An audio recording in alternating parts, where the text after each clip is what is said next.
Bismillahirrahmanirrahim. Assalamualaikum warahmatullahi wabarakatuh. Alhamdulillahi rabbil alamin. Hamdan katsiran tayyiban wa mubarakan fih kama yuhibbu rabbuna wa yardah. Asyhadu an la ilaha illallah wahdahu la syarika lah wa asyhadu anna sayyidana Muhammadan abduhu wa rasuluh alladzi la nabiyya ba'dah. Allahumma shalli wa sallim ala sayyidina Muhammad wa ala ali sayyidina Muhammad. Alhamdulillahi rabbil alamin. Segala puji bagi Allah Subhanahu wa taala yang telah memberikan kita begitu banyak kenikmatan, di antaranya nikmat iman, nikmat Islam, serta nikmat untuk belajar, terus bertumbuh dan berkontribusi dalam rumah Allah atau masjid. Salawat dan salam marilah kita sanjungkan kepada baginda Nabi besar Muhammad Rasulullah sallallahu alaihi wasallam. Allahumma shalli wa sallim ala sayyidina Muhammad wa ala sayyidina Muhammad. Semoga dengan menjalankan sunnah-sunnahnya serta senantiasa bersalawat kepadanya, kita akan diakui sebagai umatnya dan mendapatkan syafaatnya. Amin amin ya rabbal alamin. Pada kesempatan kali ini saya akan memaparkan tentang nilai kepemimpinan dan amanah dalam pengelolaan masjid berdasarkan hadis Nabi Muhammad SAW yang berbunyi, kullukum ra'in wa kullukum mas'ulin an ra'iyatihi.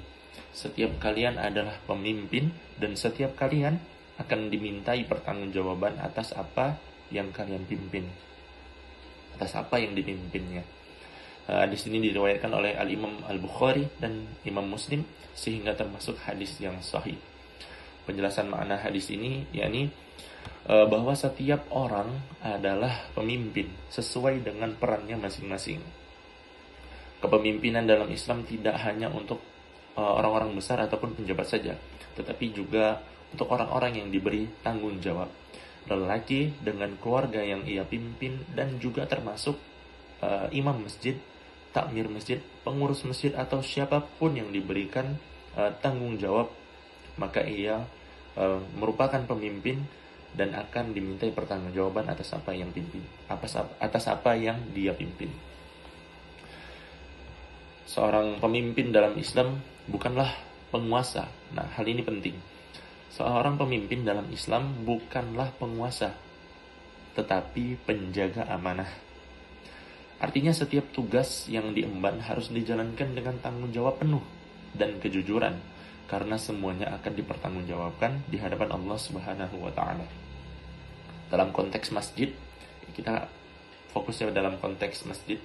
Hadis ini mengingatkan kita bahwa mengurus masjid bukan sekedar kegiatan sosial, bukan hanya sekedar formalitas, tetapi juga ibadah dan amanah besar. Jika kita melihat kondisi masjid yang berada di sekitar kita pada saat ini, masih banyak masjid-masjid yang pengelolaannya belum berjalan dengan maksimal.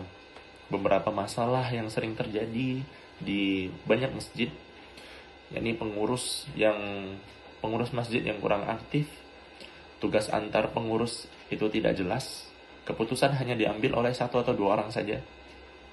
Juga jamaah kurang dilibatkan dalam setiap program yang ada di masjid. Masalah-masalah ini menunjukkan bahwa nilai amanah dan tanggung jawab sebagaimana diajarkan Nabi SAW belum sepenuhnya diterapkan dalam pengelolaan masjid. Berdasarkan nilai hadis tersebut, ada beberapa solusi sederhana yang bisa diterapkan dalam manajemen masjid. Pertama, menumbuhkan rasa amanah pada pengurus masjid. Setiap pengurus harus menyadari bahwa tugasnya dalam mengurus masjid adalah tanggung jawab yang akan dimintai pertanggungjawaban oleh Allah Subhanahu wa taala. Sehingga ia benar-benar merasa bahwa ini amanah besar, ini tanggung jawab besar. Sehingga dalam mengurus masjid pure, murni untuk berkhidmat, bukan untuk mencari keuntungan pribadi, bukan untuk mencari nama apalagi, tapi murni untuk memakmurkan masjid, memakmurkan rumah Allah Subhanahu wa taala dan memakmurkan masyarakat jamaah yang berada di sekitar masjid tersebut. Kedua, membagi tugas dengan jelas sesuai kemampuan masing-masing agar pengelolaan masjid tidak hanya bergantung pada satu orang saja. Memberikan amanah kepada jamaah ataupun pengurus masjid lainnya yang sesuai dengan bidangnya masing-masing. Ketiga, melibatkan jamaah dan pemuda masjid dalam kegiatan ataupun pengambilan keputusan, sehingga masjid menjadi milik bersama. Sehingga jamaah dan juga pemuda-pemuda yang berada di sekitar masjid itu merasa memiliki masjid. Timbul rasa tanggung jawab di diri mereka masing-masing, sehingga kepedulian mereka terhadap masjid itu menjadi bertumbuh bertambah besar. Kepedulian mereka dengan masjid itu senantiasa melekat dalam dirinya, sehingga timbul kesadaran untuk selalu datang ke masjid, untuk selalu memikirkan apa-apa saja yang bisa memakmurkan masjid, yang membuat program-program yang menarik sehingga bisa menjadikan masjid bertambah ramai dengan jamaah-jamaah di sekitar ataupun orang-orang luar. Dan keempat, yakni melakukan musyawarah secara rutin agar setiap keputusan yang diambil itu transparan dan diambil secara bersama-sama, sehingga jamaah itu tidak merasa sendiri. Jamaah itu merasa diperdulikan ketika kita meminta pendapatnya tentang hal-hal apa saja yang akan kita lakukan di masjid. Dengan menerapkan nilai-nilai ini, insya Allah harapannya masjid dapat dikelola dengan lebih baik, lebih tertib, dan juga berkelanjutan. Sehingga ketika kita membuat suatu program, bukan hanya ketika program itu telah dilaksanakan sudah selesai, tidak. Artinya ada program-program berkelanjutan, sehingga program-program yang kita cetuskan untuk memakmurkan masjid itu tidak mandek, itu tidak stagnan, bisa berkelanjutan atau insya Allah luar biasanya lebih berkembang.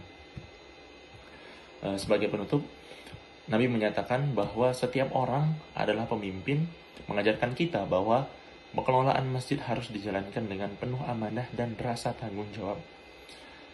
Semoga apa yang saya sampaikan ini bermanfaat, dan kalau ada kesalahan kata ataupun kesalahan makna, mohon untuk dimaafkan. Assalamualaikum warahmatullahi wabarakatuh.